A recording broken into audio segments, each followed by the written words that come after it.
Kita buka sekarang Ustadz. Ya. Bismillahirrahmanirrahim. Assalamualaikum warahmatullahi wabarakatuh. Alhamdulillah wassalatu wassalamu ala rasulillah wa ala alihi wa ashabihi wa mawalah wa la hawla wa la quwata illa billah amma ba'd.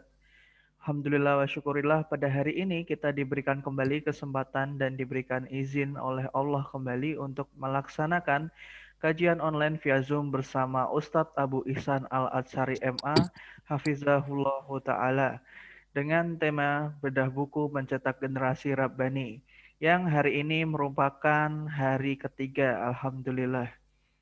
Dan sepertinya peserta juga masih sangat antusias untuk mengikuti kajian ini.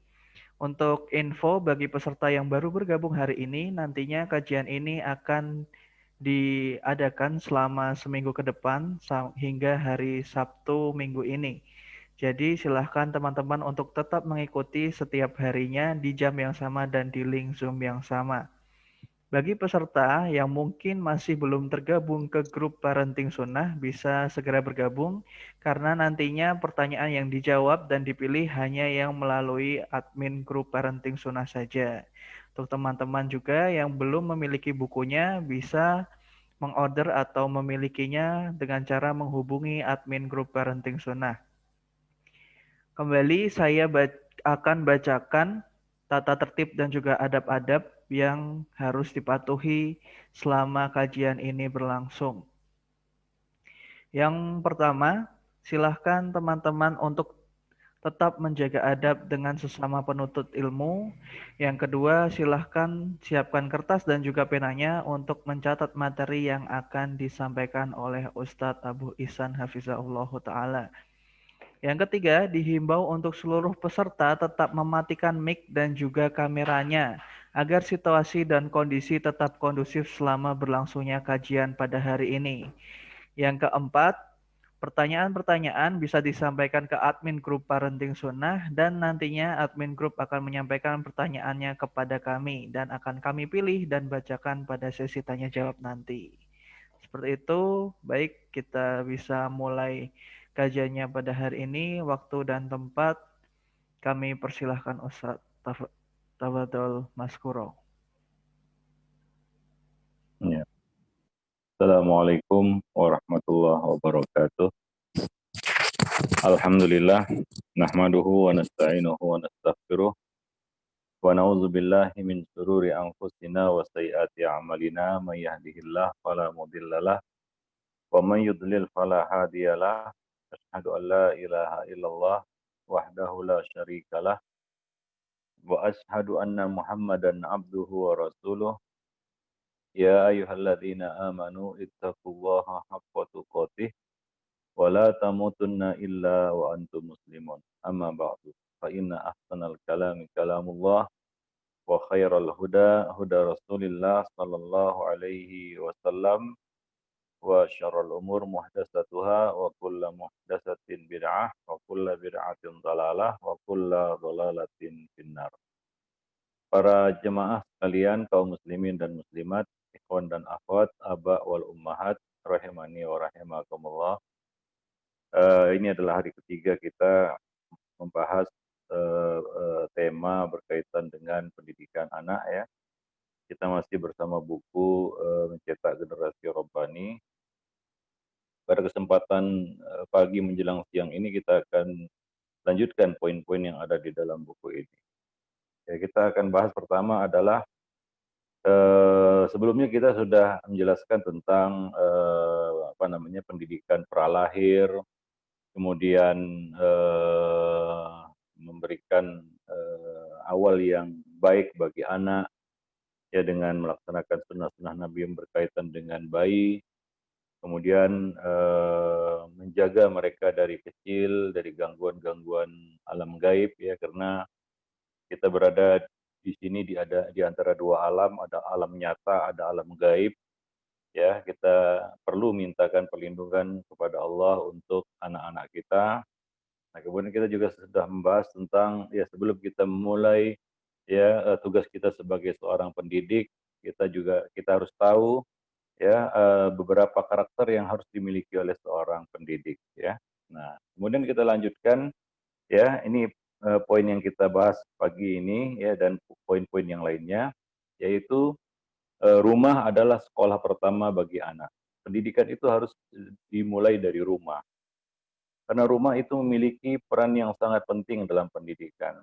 Bahwa bisa dikatakan bahwa segala sesuatu itu bermula dari rumah. Jika pendidikan dari rumah tidak berjalan atau di dalam rumah tidak berjalan atau lemah, maka anak akan jatuh dalam pendidikan yang tidak jelas, atau ya kita katakan buruk di luar rumah. Dia tidak akan dapat pendidikan yang baik di luar jika dia tidak mendapatkan pendidikan dari dalam, ya. Maka sangat besar pengaruh pendidikan di dalam rumah ini, ya. Rumah harus bisa menjadi tempat untuk mensterilisasi segala racun-racun, ya, yang dibawa oleh anak dari luar rumah.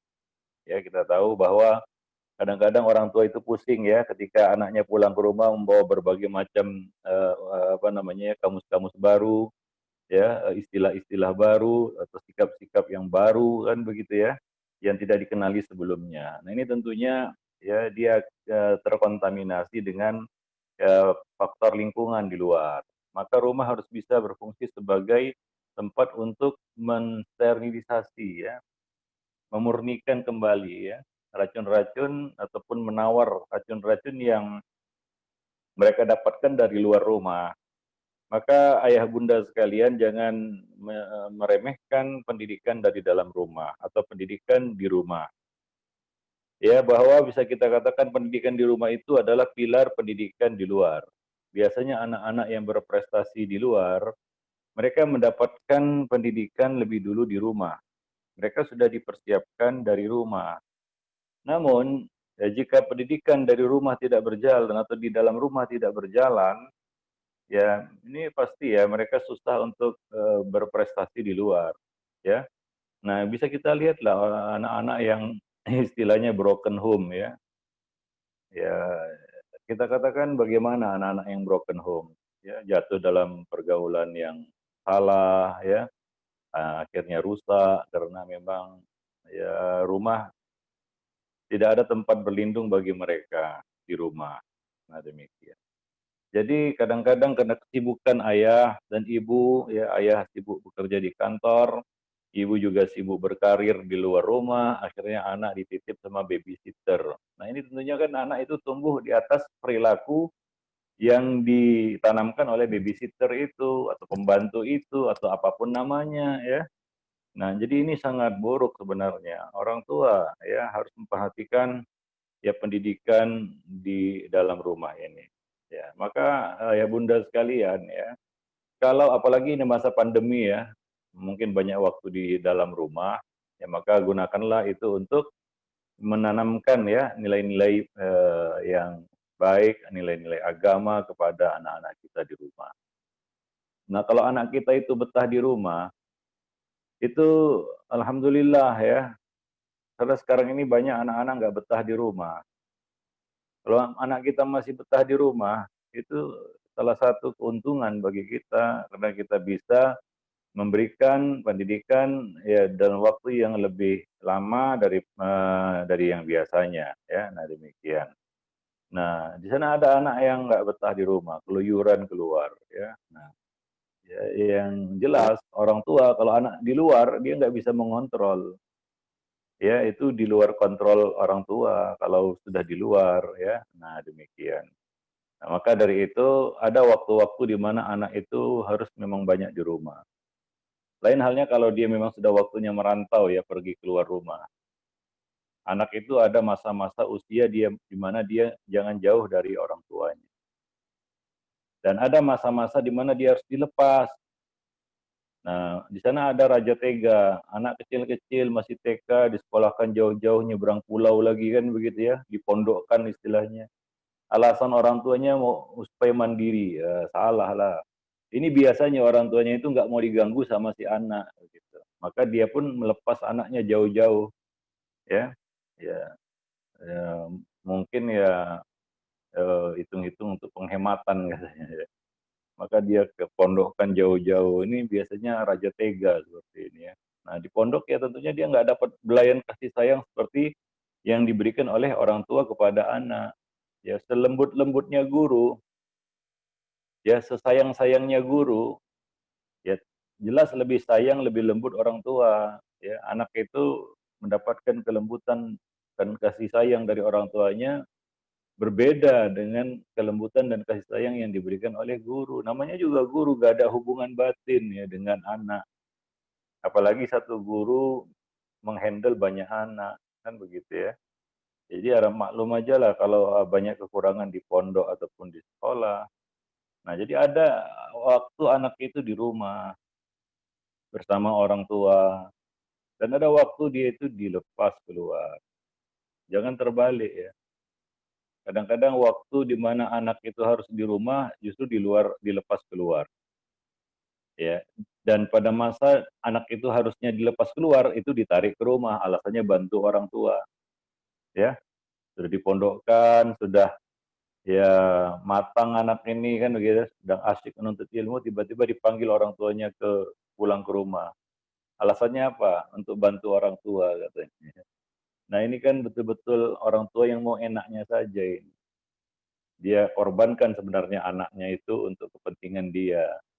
Maka jangan seperti itu. Jangan anak yang kita korbankan untuk kepentingan orang tua. Itu eh, raja tega itu ya. Seharusnya orang tua yang berkorban untuk anak, bukan anak yang berkorban untuk orang tua. Ya kadang-kadang orang tua ini betul-betul orang tua yang buruk ya. Sebagian orang tua itu nakut-nakuti anaknya, awas kamu jadi anak durhaka. Dia nggak pernah menunaikan hak anak. Dia terus meminta haknya. Dia menuntut anaknya untuk melaksanakan kewajibannya. Sementara kewajibannya tidak pernah dia tunaikan. Ya, ini orang tua yang betul-betul luar biasa parahnya ini. Seperti itu ya. Itu sebagian orang ada yang anaknya kecil-kecil dipondokkan begitu ya. Nah, sudah jadi, sudah besar, sudah masanya anak itu keluar rumah, merantau ya, mencari pengalaman hidup, dia tariknya pulang ke rumah untuk bantu orang tua katanya. Jadi kan orang tua mau enaknya aja itu, ya. Nah demikian. Jadi orang tua juga jangan hanya bisa menuntut hak dari anak, ya. Anak dituntut untuk berbakti, pakai hadis lagi nakut-nakuti anak itu. Ya kalau anaknya nurut, kalau anaknya nggak nurut benar-benar melawan gimana? Ya, nah kadang-kadang sebagian anak itu dia kasihan, dia tertindas sama orang tuanya, nggak ada pilihan lain kan begitu ya, hak-haknya tidak terpenuhi, sementara orang tuanya luar biasa. Ya kita ngelus dada lah terhadap orang tua yang seperti itu, raja tega itu namanya ya. Nah, pada masa anak itu harusnya dilepas keluar, dia tarik pulang ke rumah. Nah demikian ya. Jadi orang tua itu harus bisa berkorban juga untuk anak ya. Nah demikian. Itu adalah aset kita. Jangan kita ya justru apa namanya hancurkan aset kita sendiri. Nah demikian para jemaah yang dimuliakan Allah. Karena pendidikan di rumah ini banyak sekali manfaatnya, keistimewaannya. Ya kita bisa berkumpul bersama dalam waktu yang lama. Kita bisa menjalin kedekatan secara personal, pribadi, ya, bisa menghadirkan chemistry di dalam hati kita dengan anak-anak kita, ya. Demikian juga di rumah, anak-anak dapat menyaksikan dan melihat keteladanan ya dari orang tua mereka. Di rumah juga terbuka kesempatan untuk memberikan bimbingan dan pengarahan secara secara rahasia ya. Ya di rumah kita bisa ngomongi anak kita empat mata misalnya ya. Itu kita bisa masalah yang dihadapi oleh anak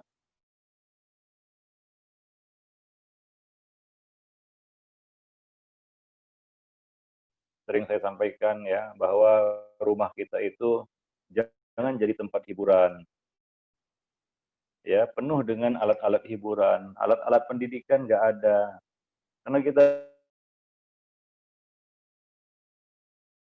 perlu alat pendidikan. Nah itu kan salah sebenarnya. Rumah kan sekolah juga, bahkan sekolah pertama.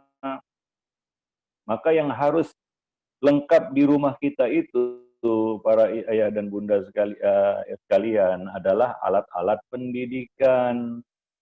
Ya, kadang-kadang sebagian orang tua itu semangatnya melengkapi ya, rumah mereka dengan alat-alat hiburan, alat-alat entertainment, lengkap semuanya, bahkan ada bioskop mininya lagi kan begitu, saking lengkapnya, apapun ada kan begitu ya, dari alat-alat hiburan, dari mainan ini itu, ya kolam renang yang jadi sarang nyamuk tadi kan begitu ya, lengkap lah pokoknya untuk sarana hiburan. Ya tapi untuk alat pendidikan nggak ada, ya tidak ada perpustakaan, ya tidak ada perpustakaan. Yang ada coba lihat lemari-lemari kaca isinya adalah kristal-kristal yang mahal kan begitu ya. Ada akuarium isinya ikan-ikan hias yang berenang ke kanan ke kiri, ke kanan ke kiri ya gitu aja berenangnya kan begitu ya. Nah, ada lagi yang melengkapinya dengan tanaman-tanaman hias ya dalam ruangan itu kan nggak bagus sebenarnya dalam ruangan tanaman itu kan di luar di halaman kan begitu ya. Nah ada lagi yang melengkapinya dengan guci-guci besar ya setinggi manusia berdiri kan begitu ya, ujung-ujungnya jadi sarang nyamuk juga kan begitu ya. Nah macam-macam ya, kita kata ada yang TV-nya segede gaban kan gitu ya, segede dinding kan gitu ya. Luar biasa kalau alat-alat hiburan kan begitu ya. Nah, ini itulah mahal-mahal lah, nggak bukan murah itu. Ya nggak pelit dia kalau untuk beli sarana-sarana seperti itu, nggak pelit. Berapapun dikeluarkan, ya pakai gesek pun rela kan begitu ya. Untuk beli alat-alat hiburan itu, para jemaah yang dimuliakan Allah, ya kredit pun mau kan gitu ya. Yang penting ada alat hiburan itu. Ya kadang-kadang berlomba-lomba dengan tetangganya atau dengan temannya, wah saya beli ini, ya, dia beli ini, saya pun beli itu. Ya, nah demikian.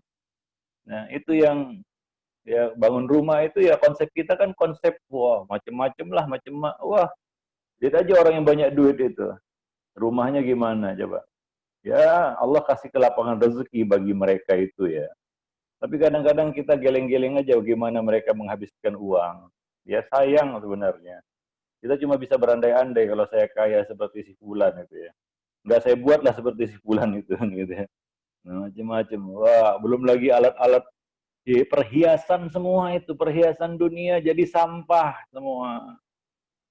Jadi sampah, ya tidak fungsional sama sekali. Bahkan sebagian barang yang dibeli, yang kita beli untuk isi rumah kita itu jadi penyesalan.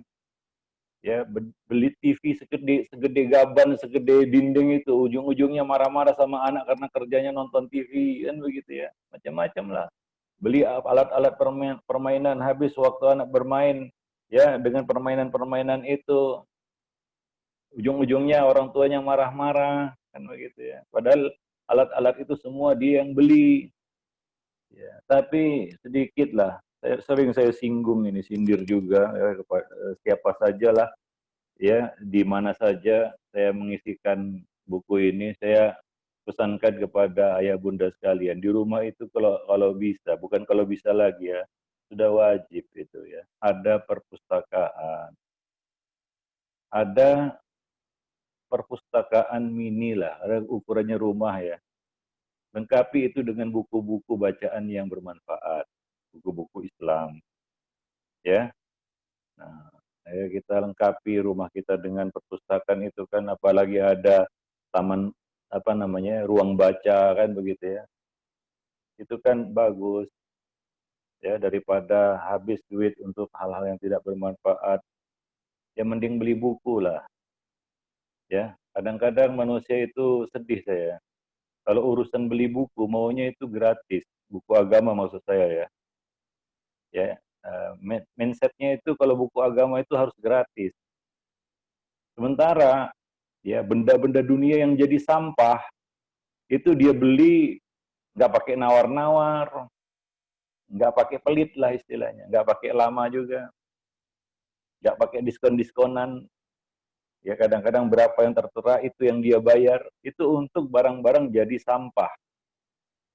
Jadi sampah, sebagian alat-alat entertainment itu cuma dipakai 1-2 kali saja, habis itu mangkrak, nggak dipakai, ya dibuang, rusak dibuang, ya. Itu belinya nggak murah itu, saya tahu, nggak murah itu, mahal, jutaan, ada yang belasan juta, bahkan ada yang puluhan juta. Ada alat-alat hiburan di rumah itu sampai 100 juta, 100 jutaan, luar biasa.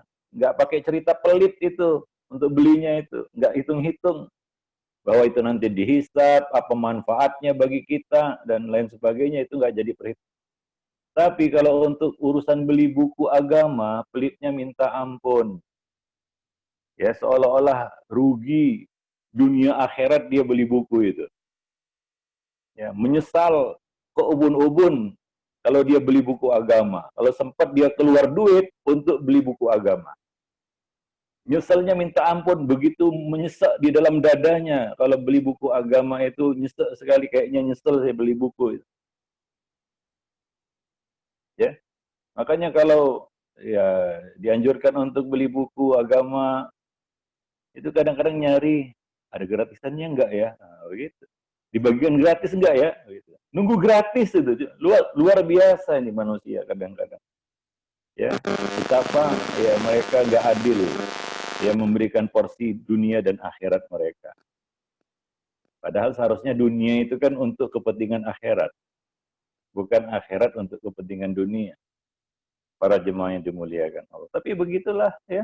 Kalau udah urusan beli buku, buku agama maksud saya ya, itu pakai nawarnya pun killer lah, killer. Tanya ya, akhi ini berapa bukunya? Sekian lah.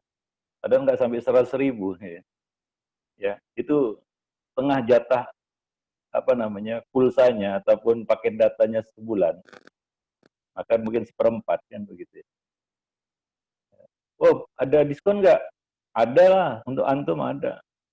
Saya kasih 30% lah. Nah, begitu lah. Itu harus diskon itu. Nggak sah kalau nggak pakai diskon. Ya, kemudian setelah itu dia tawar lagi itu. Sudah 30% pun dia tawar lagi. 80% bisa. Wah, Masya Allah. Itu kan sama dengan minta gratis sebenarnya.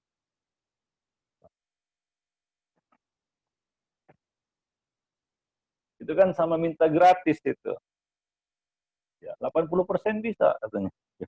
80% itu sama dengan minta gratis, ya. Nah, demikian. Itu kalau urusan beli buku, ya luar biasa pelitnya, muncul pelitnya istilahnya begitulah ya. Muncul pelitnya kalau urusan beli buku. Tapi kalau untuk beli barang-barang dunia itu, ya rela aja dia.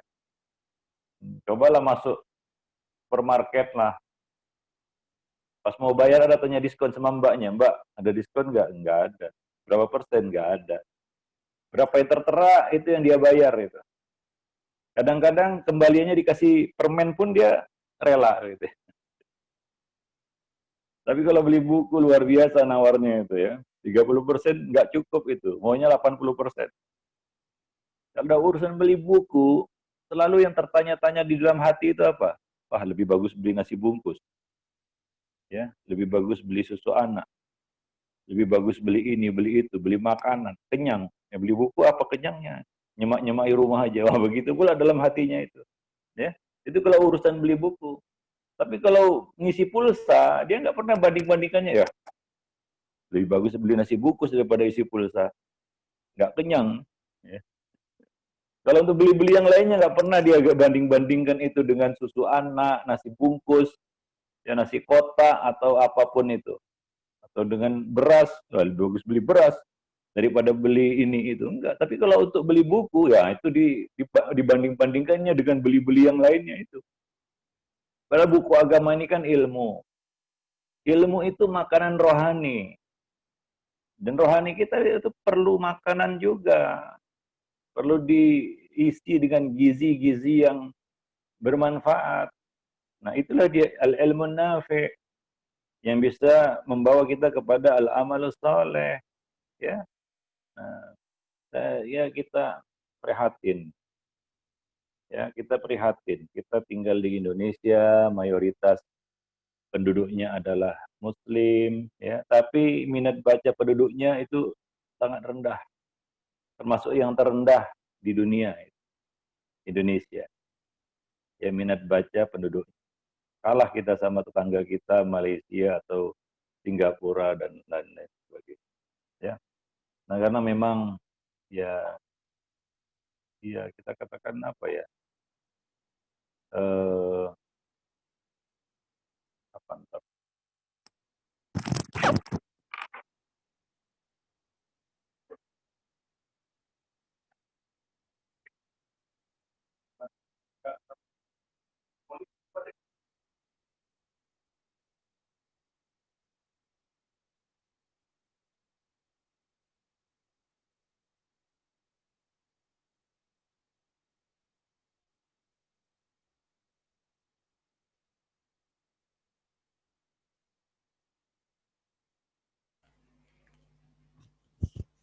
Baik, sepertinya Ustadz sedang sedikit ada urusan, teman-teman.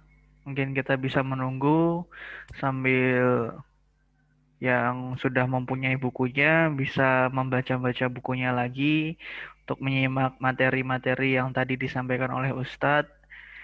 Dan bagi yang tidak, mungkin bisa bersedikit. Nah, Ustadz sudah hadir kembali. Kita simak kembali, teman-teman. ya kita lanjutkan. Afwan ya, ada gangguan teknis. Ya, kita lanjutkan lagi. Baik, ya. Minat baca di Indonesia ini luar biasa. Nah, kita juga harus menanamkan ya minat baca pada anak-anak kita ya di rumah.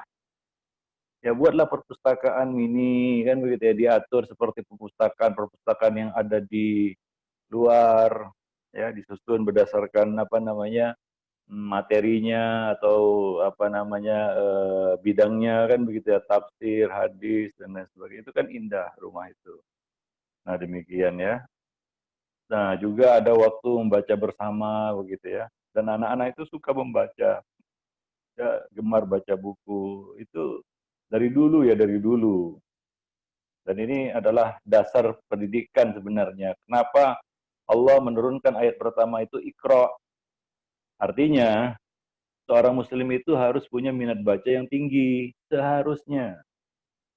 Ya, seharusnya. Tapi ya muslim sekarang belum bisa mewakili agamanya. Ya belum bisa menampilkan sosok muslim yang sebenarnya. Ya kadang-kadang kita muslim justru malas membaca. Ya salah satu yang membuat jeblok rating perguruan tinggi kita adalah perpustakaannya yang kurang lengkap, atau kalaupun lengkap visitornya, pengunjungnya yang nggak ada. Kemana mahasiswanya? Sibuk demo. Ya perpustakaan ada tapi sepi. Ya kadang-kadang juga ya apa namanya nggak ada itu. Kita menyoroti sekolah-sekolah Islam, bahkan selevel pesantren, ada yang tidak punya perpustakaan. Untuk sarana-sarana yang nggak penting, lengkap.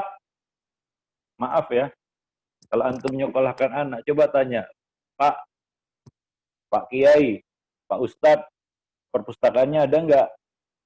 Coba tanya. Tapi kadang-kadang banyak orang tua mensurvei sekolah itu, yang dilihat apa? Fasilitas olahraganya. Itu anak mau jadi atlet atau apa itu? Lengkap semuanya. Ada lapangan basket, ada lapangan voli ini itu dan lain sebagainya. Ya, tapi tidak ada perpustakaan, tidak ada taman bacaan, nggak ada buku. Para jemaah yang dimuliakan Allah. Nah, ini sangat memprihatinkan sebenarnya ya. Ya, saya pernah mengunjungi sebuah sekolah, labelnya Islam, sunnah lagi. Saya tanya lah ya, kepada ownernya langsung ini, Pak ada perpustakaan? Oh masih kami pikirkan, masih dipikirkan. Ya. Bayangkan, sekolah Islam basisnya Islam, sunnah lagi. Perpustakaannya masih dipikirkan, sekolahnya sudah menelurkan lulusan lah, mengeluarkan lulusan lah. Artinya bukan sekolah baru berdiri kemarin. Sarana olahraganya lengkap, mau apa ada di situ. Tapi kolam renang pun ada, ya, lengkap. Uang sekolahnya mahal, puluhan, bukan belasan, puluhan juta ya, bukan puluhan rupiah, bukan puluhan juta, ya. Semuanya, ruangannya, pokoknya sekolahnya mewah, ya, tempat makannya pun mewah, menunya bermacam-macam. Tapi perpustakaannya nggak ada. Nah ini kan apa namanya memprihatinkan sebenarnya ya. Nah, memang manusia Indonesia ini payah kalau disuruh baca. Ya, salah satu contoh kita pun kalau punya buku, ada yang masih belum koyak sampulnya, plastiknya. Ya, ada yang cuma jadi pajangan aja. Ya, baca buku cuma baca judul aja, judul depan, judul belakang gitu ya. Sama daftar isi mungkin. Mukadimah lah agak maju sedikit kan gitu ya. Kalau kita tanyakan kepada diri kita, ya bunda sekalian ya, kita harusnya jadi contoh dan teladan gitu ya. Ada buku yang pernah kita tamatkan gitu. Buku yang kita tamatkan bacanya. Ya. Ada enggak? Ada berapa buku yang kita tamatkan membacanya dari halaman depan sampai halaman belakang? Bukan halaman depan dan halaman belakang ya, bukan. Dari halaman depan sampai halaman belakang. Mungkin enggak ada ya. Nah itulah yang jadi masalah kita hari ini. Ya, minat baca yang sangat rendah. Maka kita harapkan kepada Bapak Ibu di rumah, ya, mumpung ini pandemi, salah satu hikmah pandemi mungkin ya, kita banyak di rumah. Cobalah ya kita mencoba menanamkan minat baca ini pada anak. Karena dari dulu sampai sekarang, orang pinter itu, anak pinter itu, julukannya apa? Kutu buku, bukan kutu handphone, bukan. Kutu buku. Ya, kutu buku. Artinya apa? Dia rajin membaca. Ya, nah demikian. Ya, kita bimbing dia untuk membaca bacaan-bacaan yang bermanfaat dan kita sediakan sarananya di rumah. Ya, perpustakaan di rumah. Ya, kita lengkapi ya perpustakaan itu dengan buku-buku Islam yang bermanfaat. Itu kan amal jariah kita itu ya. Kita pajang buku di rumah. Kalau ada tamu datang, dia lihat ada buku yang menarik baginya, dia pinjam atau kita hadiahkan kepadanya, kita dapat pahala. Kita dapat pahala. Ya, kalau dia dapat kebaikan dari buku itu dan dia melakukan kebaikan tersebut, kita dapat pahalanya. Padahal modalnya cuma majang buku di ruang tamu. Ya, simple. Majang buku di ruang tamu, ada tamu datang duduk, dia lihat-lihat buku, dia tertarik buku-buku tertentu, dia pinjam. Ya, misalnya wah ini buku sifat sholat Nabi ini. Kayaknya bagus ini. Ya, nah dengan buku itu dia jadi bagus sholatnya kan begitu ya. Wah, kan kita dapat pahalanya gitu ya. Nah, dia baca-baca buku sifat sholat Nabi kan gitu ya. Wah, waduh bagus sekali nih buku. Pinjam ya bulan ya. Wah, udah ambil aja. Nah, besok kita beli lagi, kita taruh lagi di situ. Nah, akhirnya gimana? Oh, dia jadi bagus sholatnya. Jadi benar sholatnya. Sesuai sunnah sholatnya gara-gara buku yang dia pinjam dari kita. Nah, kita dapat pahala sepanjang dia mengerjakan sholat itu, bayangkan. Padahal kita nggak payah-payah ngomong, cuma majang buku di ruang tamu aja. Ya, nah, dia mau bawa pulang, silakan bawa pulang. Nanti kita beli lagi, kita taruh lagi situ. Mudah-mudahan besok datang tamu lagi, dia pinjam lagi kan gitu, atau dia minta lagi. Gitu. Itu kan amal jariah, luar biasa itu, pahala terus mengalir itu. Sampai batas waktu yang hanya Allah yang tahu itu. Nah demikian ya, jadi ya sebenarnya dengan harta yang kita miliki, kita bisa mendulang pahala yang luar biasa banyak, walaupun kita sudah nggak ada di dunia. Amal-amal yang bisa menjadi wakaf bagi kita untuk manusia. Salah satu ilmu yang kita bagikan, yaitu dengan berbagi buku tadi. Nah demikian. Karena berbagi ilmu melalui buku lah, kita katakan saya bukan ustadz, saya nggak bisa ngomong, mungkin melalui ilmu, kita itu mendapatkan apa? Mendapatkan amal jariah yang luar biasa. Kadang-kadang kalau dipilih mau pilih bagi sedekah misalnya ya, pilih bagi makanan atau bagi buku, pasti pilih bagi makanan banyakan. Padahal makanan ya sudah memang berpahala, cuma pahalanya tidak sebanyak, dia tidak semengalir kalau kita bersedekah buku gitu. Dia baca kan itu bermanfaat bagi dia. Karena buku makanan rohani, ilmu makanan rohani. Nasi kotak itu makanan jasmani. Namun ya kadang-kadang kita kan nggak bisa menimbang mana yang lebih besar pahalanya daripada yang lain. Wallahu alam bisawab. Ya, nah demikian. Nah ini bukan curhat penjual buku, bukan ya. Ini cuma untuk apa namanya menyadarkan kepada antum semua ya bagaimana kadang-kadang kita itu muncul pelitnya kalau sudah ya, berkaitan dengan ilmu ya. Pelitnya minta ampun. Kita malas berkorban. Tapi untuk ilmu dunia kita korbankan harta benda, jiwa, raga, waktu dan lain sebagainya apapun kita korbankan untuk ilmu dunia. Tapi untuk ilmu akhirat, ilmu agama kita super pelit. Bahkan hitung-hitungnya terlalu ketat gitu ya. Nggak mau rugi sedikit pun kalau untuk ilmu agama itu. Ya berat kali ya. Ya untuk berkorban untuk ilmu agama. Tapi ilmu dunia luar biasa. 25 tahun, seperempat abad hidupnya untuk menuntut ilmu dunia. Tapi untuk ilmu agama, kadang-kadang seperempat jam aja sudah panas. Apa namanya, tempat duduknya itu. Gelisah. Ya. Nah, cobalah lihat waktu talim itu. Paling nyala yang kayak on itu cuma 15 menit ya, perhatikan itu ya. Kalau saya ngisi talim, 15 menit ya masih. Ya, lebih dari itu sudah ngantuk gitu ya, sudah nyender, ya ada yang keluar, ada yang ini.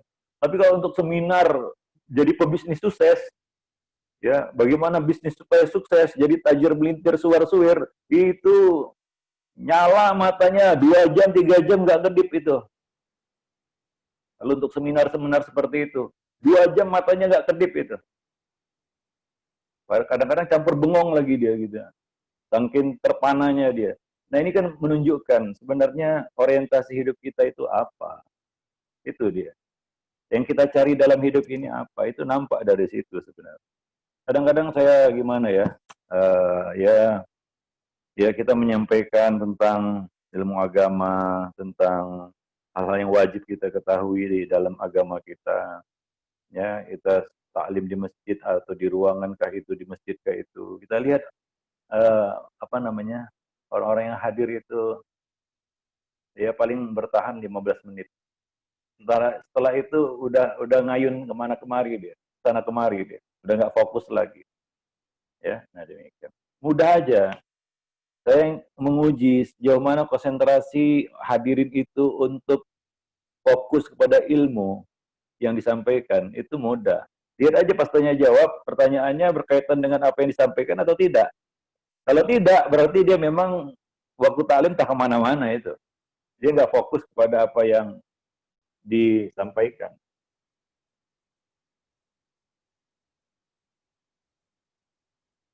Ya tidak fokus kepada apa yang disampaikan para jemaah yang dimuliakan Allah. Ya, nah demikian. Ya, nah ya kita katakan ini sangat penting ya sekali lagi. Uh,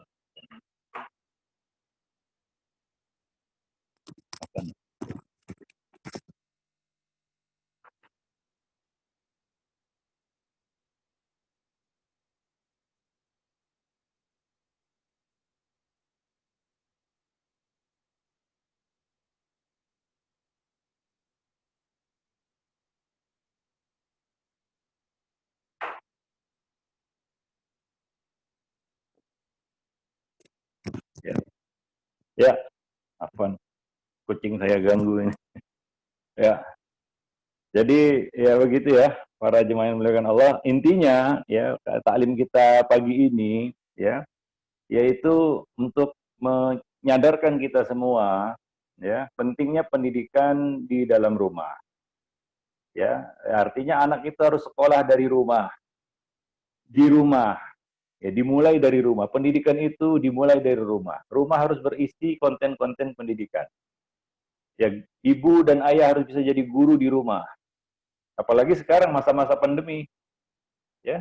Nah, kita kenal ada satu bentuk sekolah namanya homeschooling ya. Nah, itu kan ya memang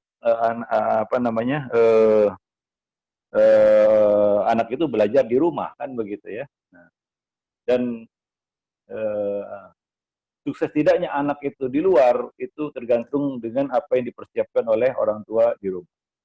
Maka jadikanlah rumah itu sebagai taman pendidikan, sekolah ya, lengkapi dia dengan alat-alat pendidikan.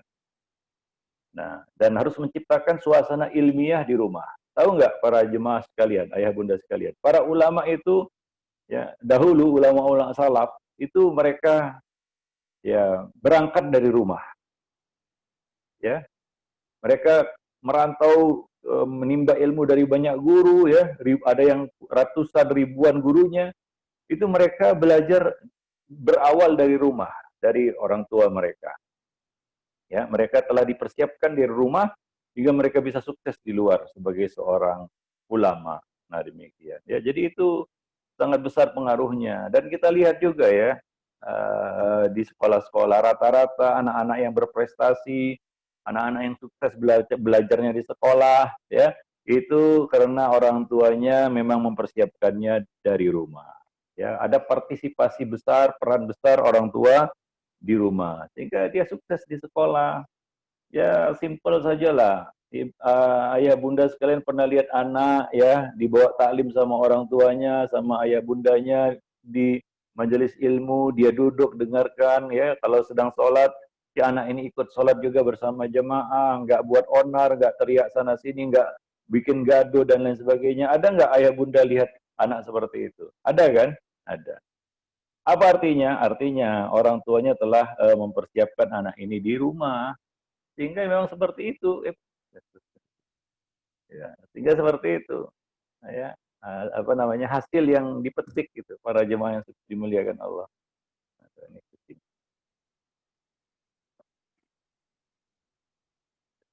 Ya,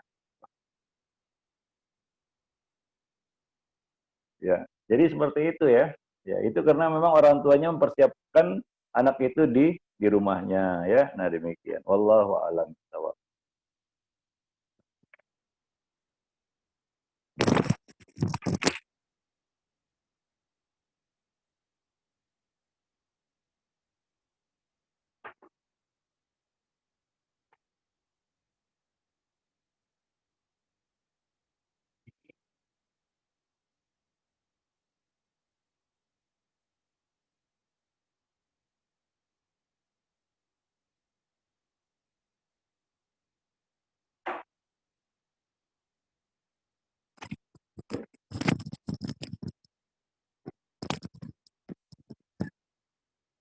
Ya, Afwan.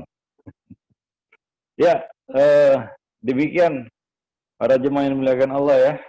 Kajian kita pada kesempatan pagi ini mudah-mudahan bermanfaat bagi kita semua. Lebih dan kurang saya mohon maaf. Aku qauli hadza astaghfirullah li wa lakum lisairil muslimin innahu huwal ghafurur rahim. Mohon maaf tadi ada kucing. Ya, silakan yang mau bertanya. Ya. Baik, syukran Ustadz atas materinya. Jazakallahu khairan wa barakallahu fikum Ustadz.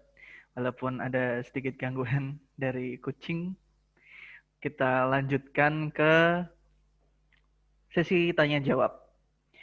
Baik, Ya. langsung saja ke pertanyaan yang pertama dari Leni Umu Serina dari grup Parenting Sunnah 219. Pertanyaannya, Iya, Bismillah, silakan. Assalamualaikum Ustadz. Afwan, usia emas Ya. berapakah anak bisa dilepas untuk menuntut ilmu di pondok pesantren? Agar kita juga sebagai orang tua ikhlas melepas anak. Syukron jazakallahu khairan. Ya, sebaiknya ya anak dilepas itu pada usia yang memang dia siap untuk kita belajar mandiri ya, belajar mandiri bukan hidup mandiri ya, belajar mandiri, artinya belajar ya dia punya dia punya kesadaran untuk belajar sendiri begitu ya. Nah,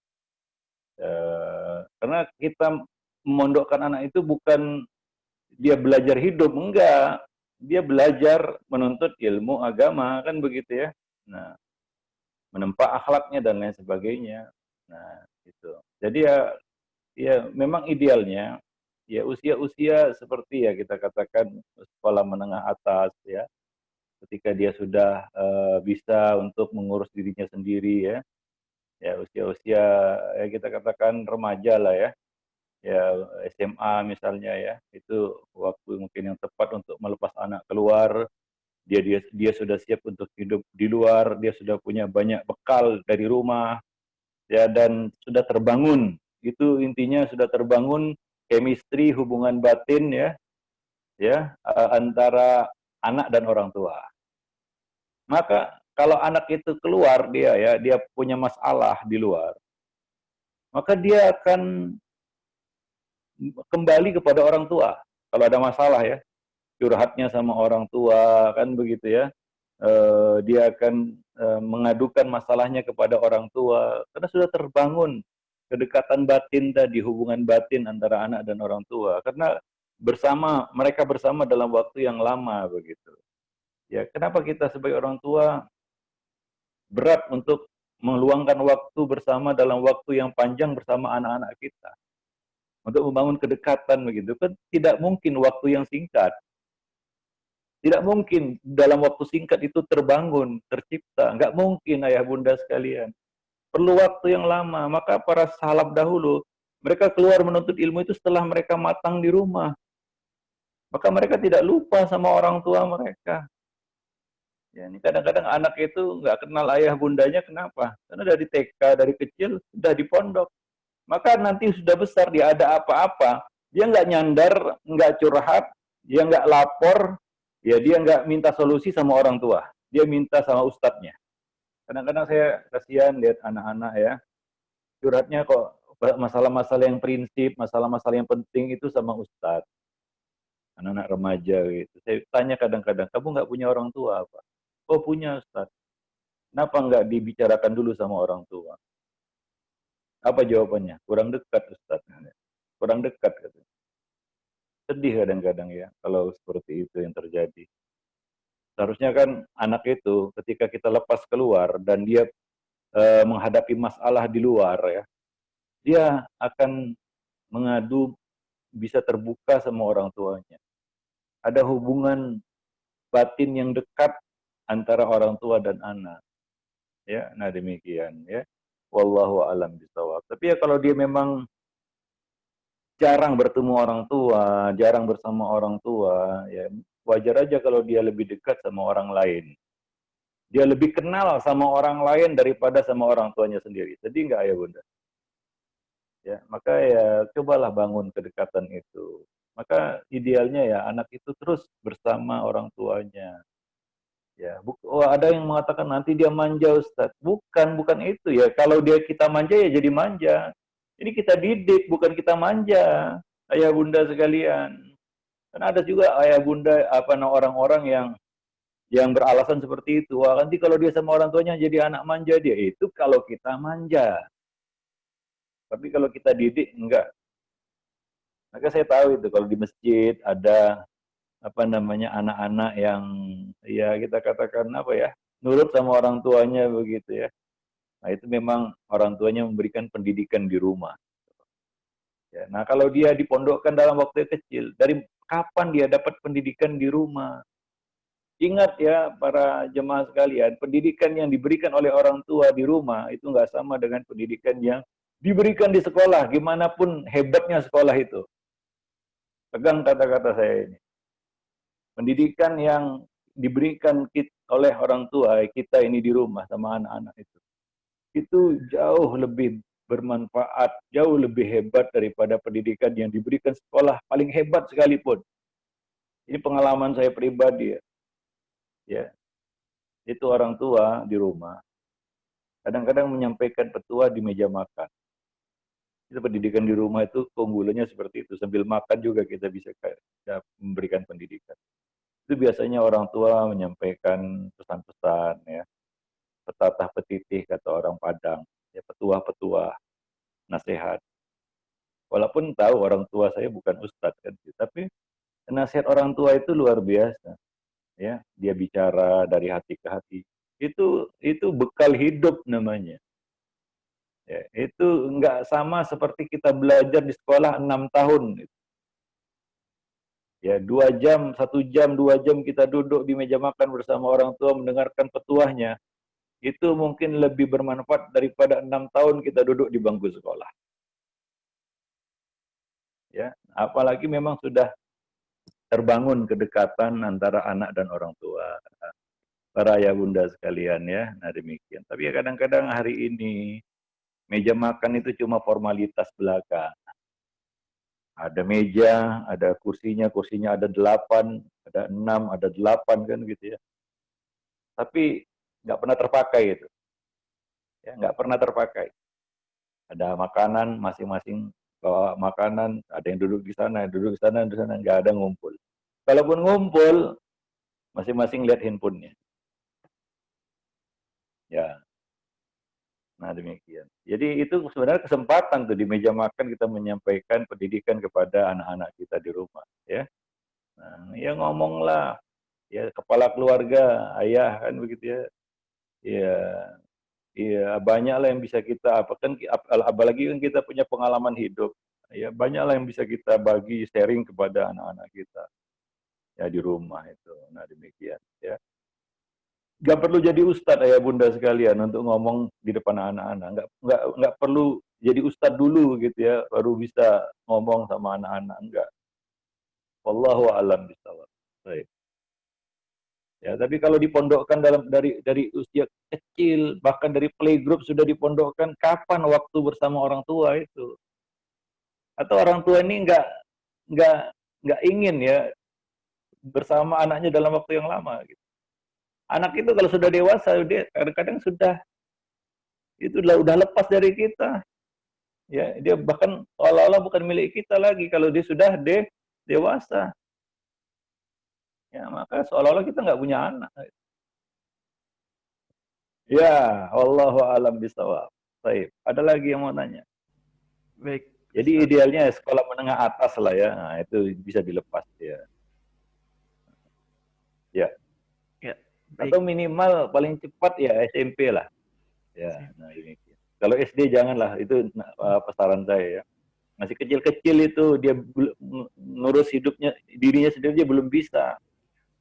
Nah, mengandalkan ustadz-ustadz di pondok ataupun pengasuh-pengasuh pondok juga kasihan macam mana yatim piatu itu anak. Ya. Nah, Allahu a'lam bishawab.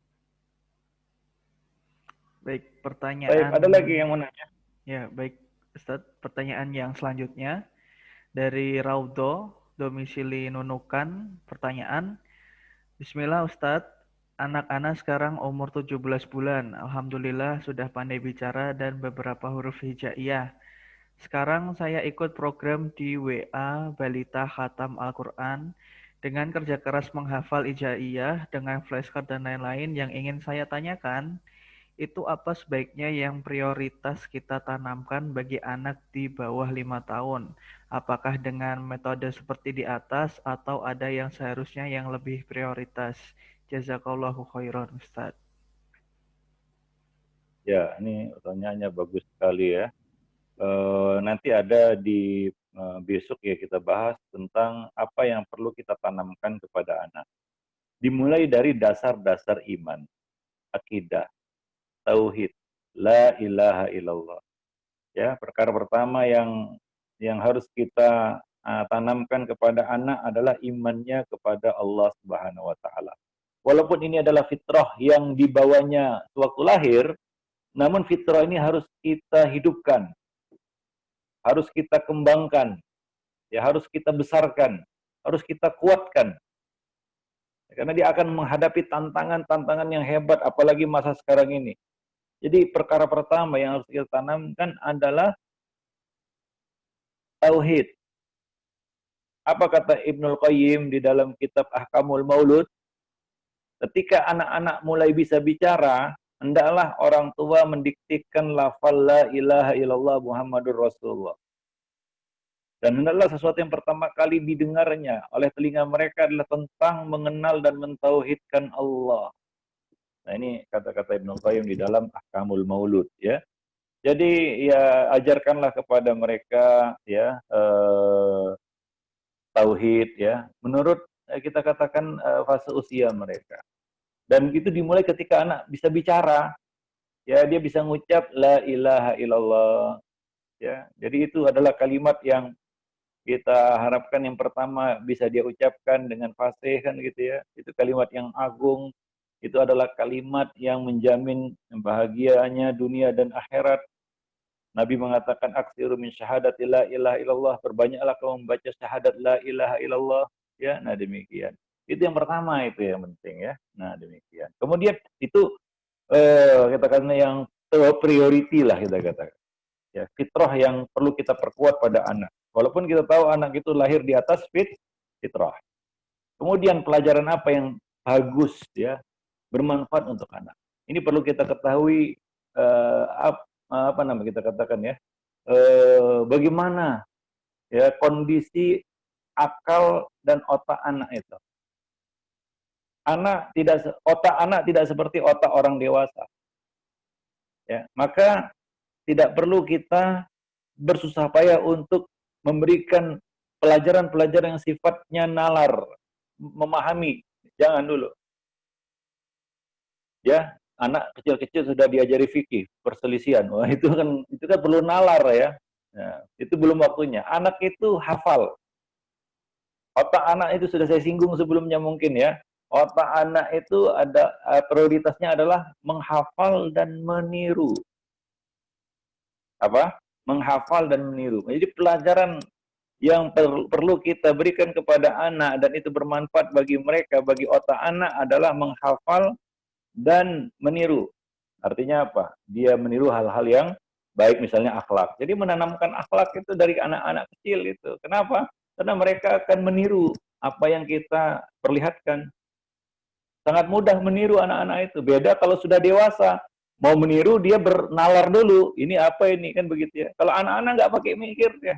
Apa yang dia lihat, dia tiru aja gitu. Dia nggak pakai pikir-pikir lagi. Beda dengan orang dewasa, untuk meniru sesuatu, dia pikir dulu. Ini apa ini ya, gitu ya. Ini otak orang dewasa ya. Otak anak-anak dia nggak pakai mikir lagi. Yang penting apa yang kita perlihatkan, apa yang kita pertontonkan, apa yang kita persaksikan kepadanya, itulah yang akan dia tiru.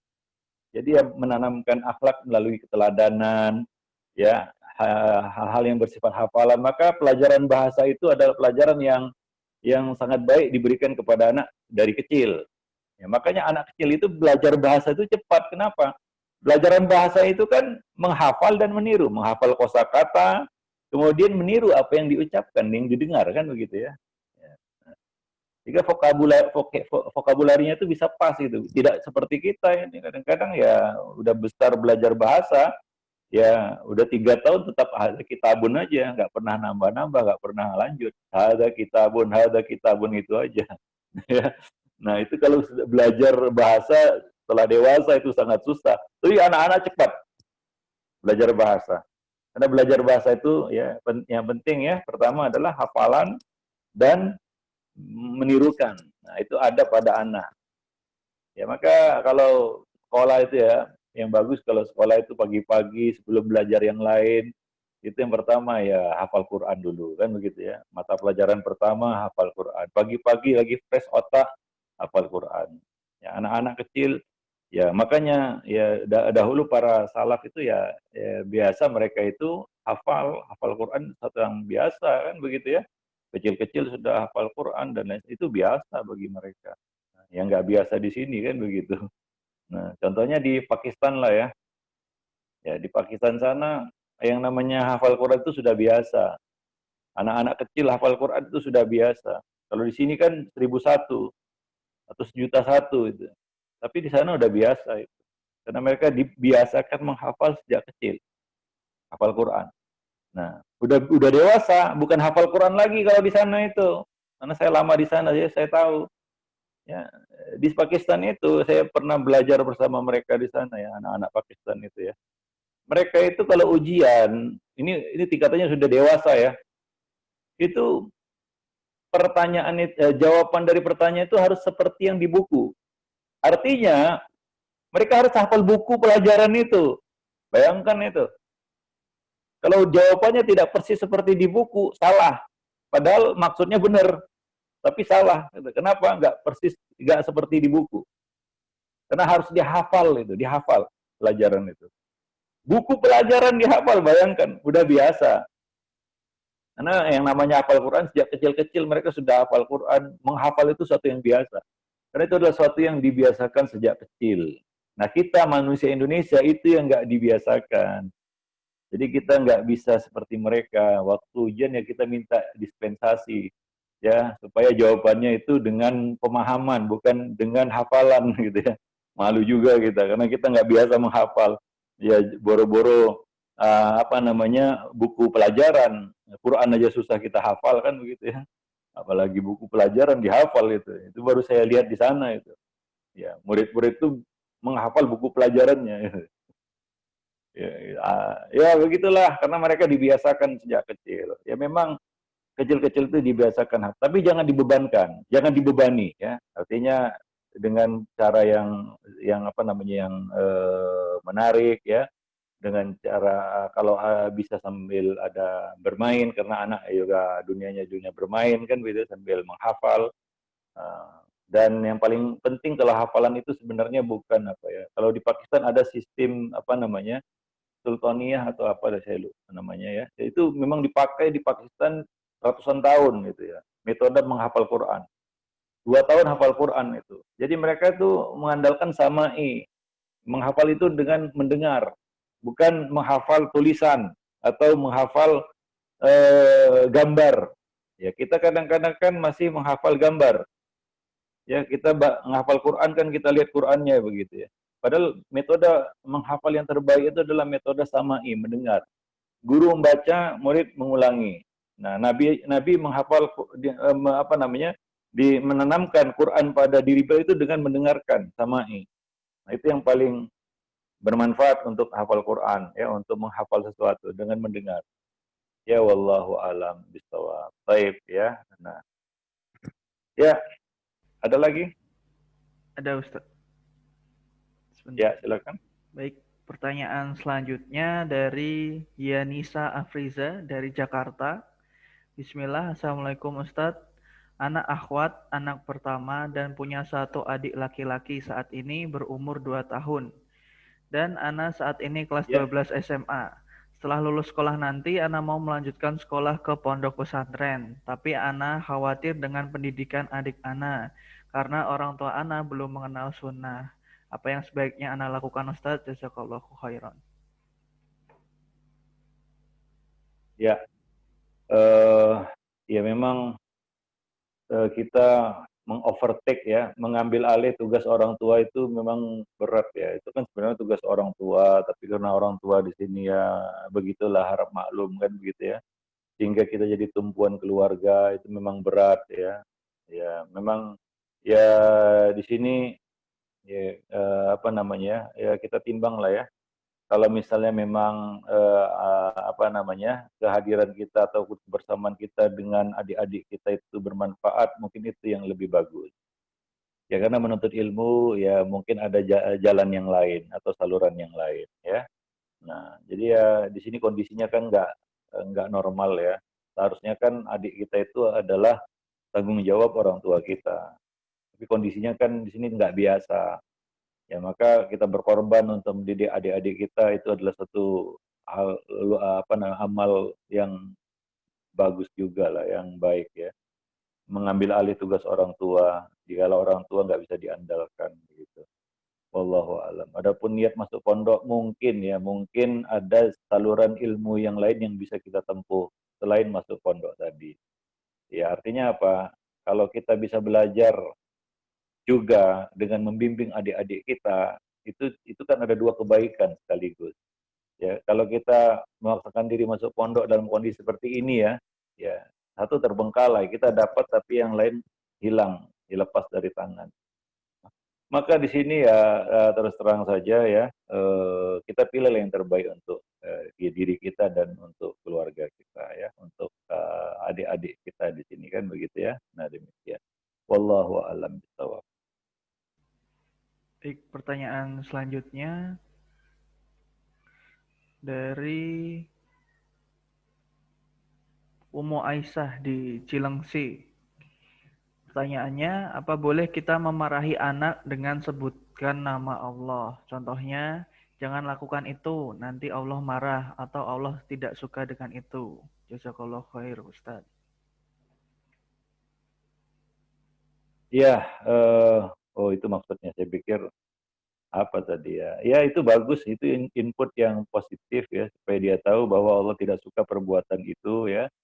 Nah, ya dan juga untuk mengingatkannya dengan nama Allah ya, artinya supaya dia apa ya, tahu dia punya Rob yang menghukumnya ataupun akan membalasnya jika dia melakukan hal yang salah, yang buruk. Nah demikian. Wallahu a'lam bishawab.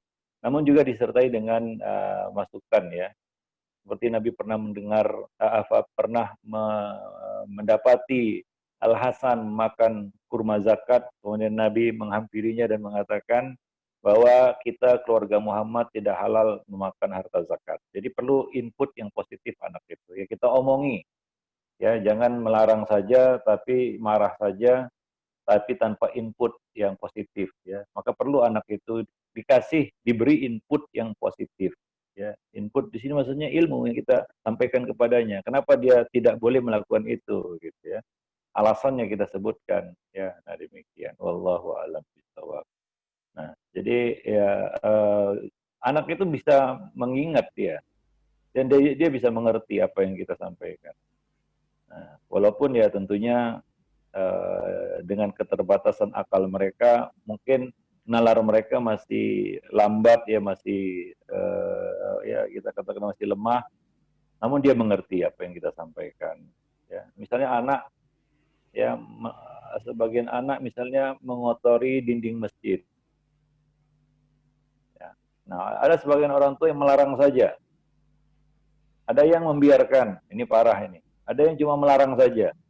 Ada yang melarang dengan memberikan input ilmu, ya, mencegahnya sembari memberitahukan kepadanya bahwa dinding masjid ini bukan tempat coret-coret.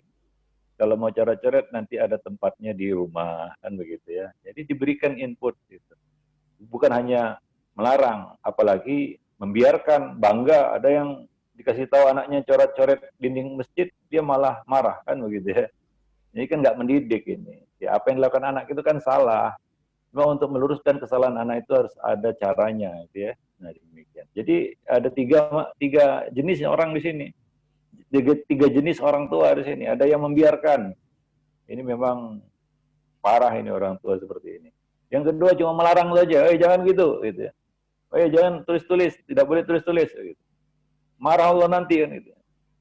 Yang ketiga, dia diomongi, ini masjid, ini dinding masjid, masjid ini tempat ibadah, gini. Dikasih input anak itu.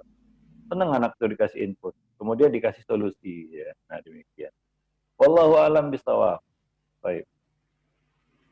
Baik, pertanyaan selanjutnya dari Fulanah di Tangerang. Pertanyaannya, Ustadz, Ana adalah ibu dua orang putri. Ana mendidik anak-anak Ana sendiri di rumah tanpa sekolah formal.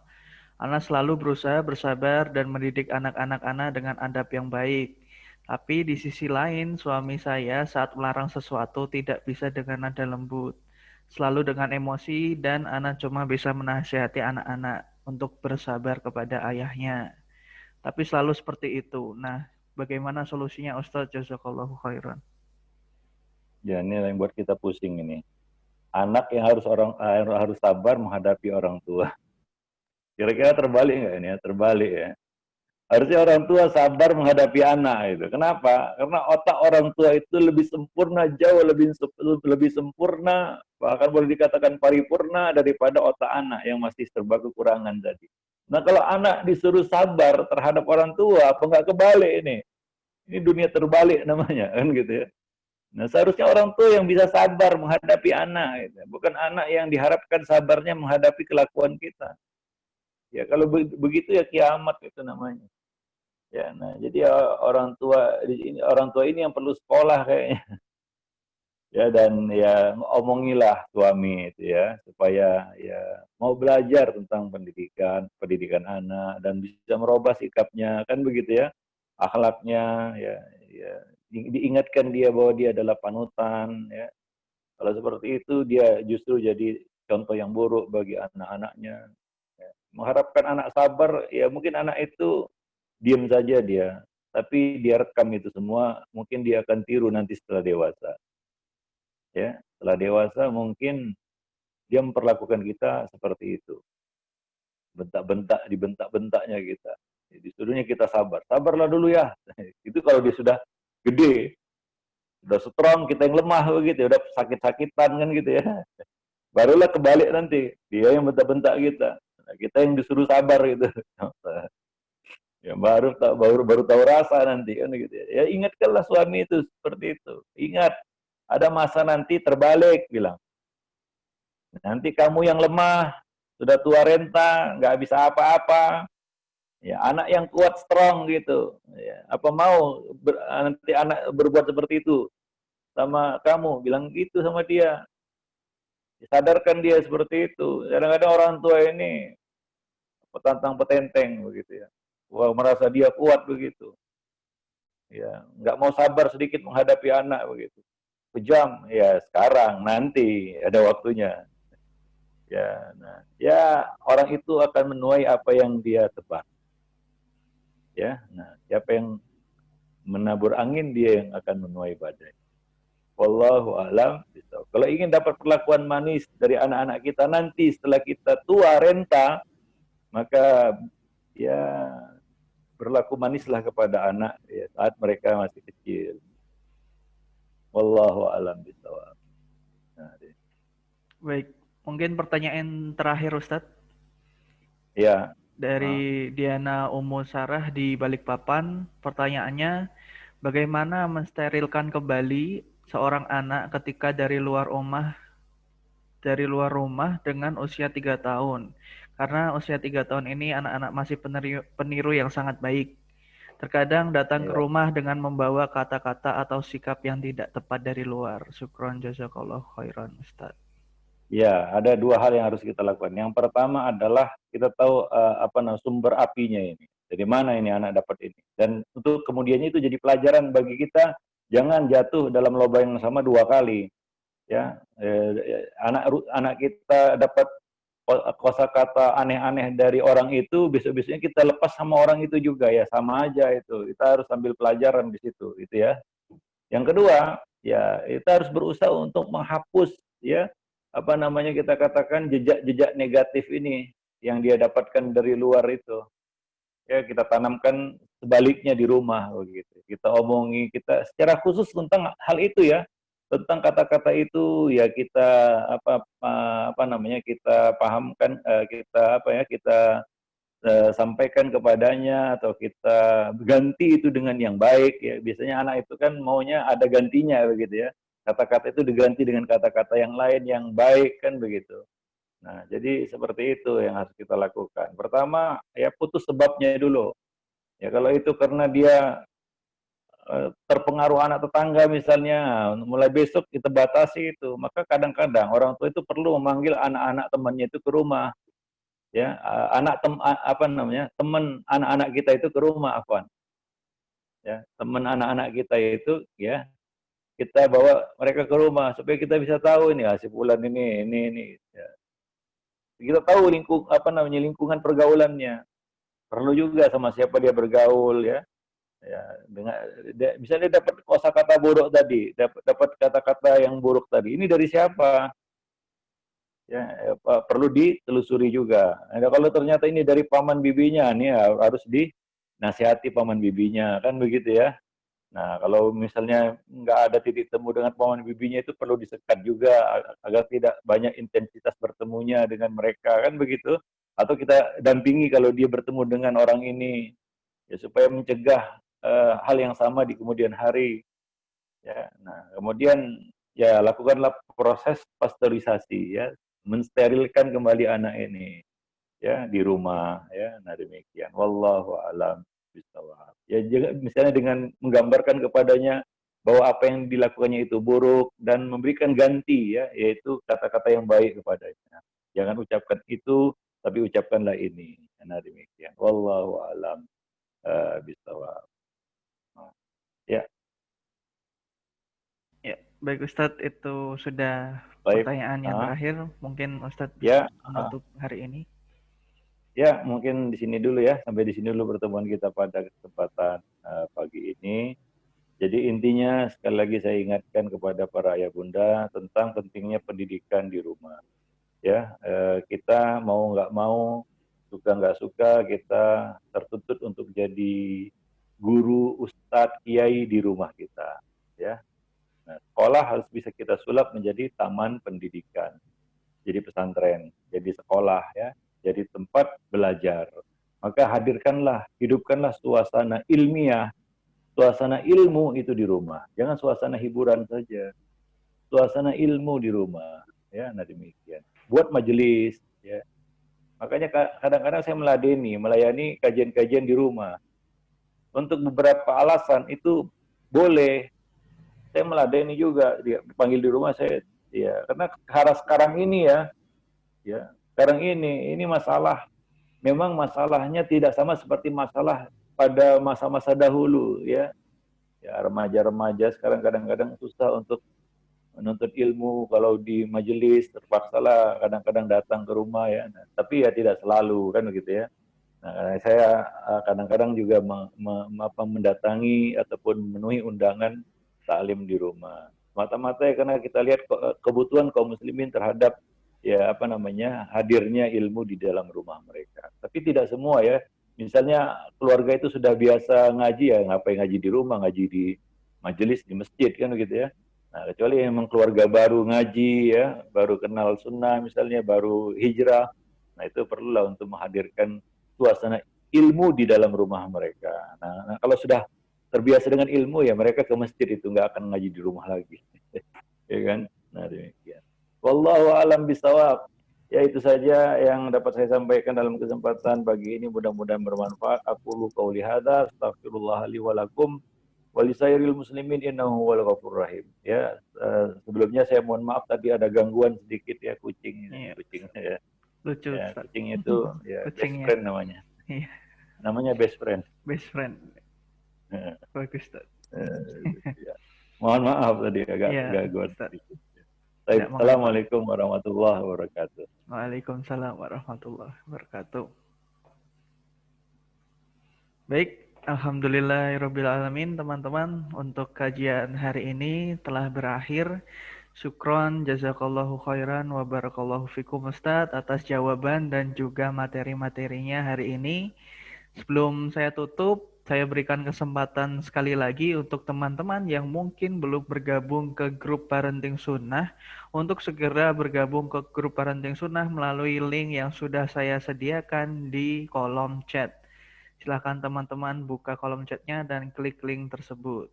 Nah, selanjutnya bagi yang masih belum memiliki buku Mencetak Generasi Rabbani yang bentuknya seperti ini, bisa segera memilikinya dengan cara menghubungi admin grup Parenting Sunnah dan melakukan pemesanan melalui admin grup Parenting Sunnah di situ.